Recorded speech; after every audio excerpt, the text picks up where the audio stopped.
భక్తివన్న ప్రేక్షకులకు శుభోదయం 3/9/2024 స్వస్తి శ్రీ చాంద్రమాన క్రోధినామ సంవత్సరం దక్షిణాయనం వర్ష ఋతువు భాద్రపద మాసం శుక్లపక్ష పాడ్యమి మంగళవారం. అయితే ఉదయం అమావాస్య 6:08 వరకు అనంతరం పాడ్యం వచ్చింది. భాద్రపద మాసం ప్రారంభమవుతోంది ఈవేళ నుంచే. పుబ్బా నక్షత్రం రాత్రి 2:50 వరకు, వర్జ్యం ఉదయం 9:20 నుండి 11:06 వరకు, దుర్ముహూర్తం ఉదయం 8:17 నుండి 9:06 వరకు దుర్ముహూర్తాలు. అలాగే రాత్రి దుర్ముహూర్తాలు 10:50 నుండి 11:36 వరకు దుర్ముహూర్తాలు.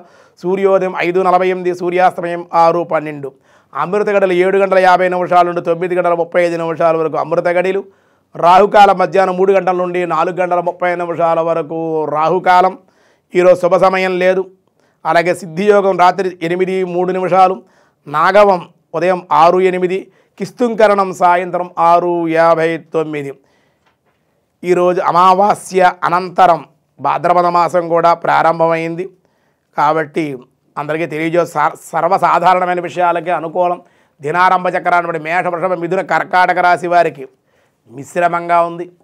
అలాగే సింహ, కన్య, తుల, వృశ్చిక రాశి వారికి కూడా అంత అనుకూలంగా లేదు. ధనస్సు, మకర, కుంభ, మీనరాశుల వారికి కూడా అనుకూలంగా లేదు అని చెప్పడం జరపబడుతుంది. ఇవాళ విష్ణు సహస్రనామంలో వ్యాసాయ విష్ణు రూపాయ వ్యాసరూపాయ విష్ణవే ఓం ధర్మాధ్యక్ష, నిన్న స్వరాధ్యక్ష అని చెప్పుకున్నాం కదా.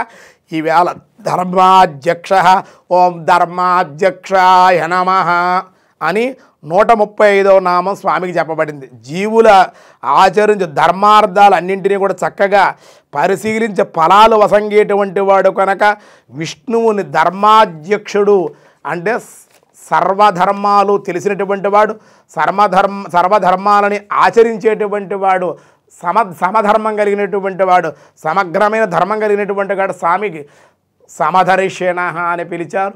మిగతా విషయాలు రేపు చూద్దాం. ఈరోజు స్వస్తి.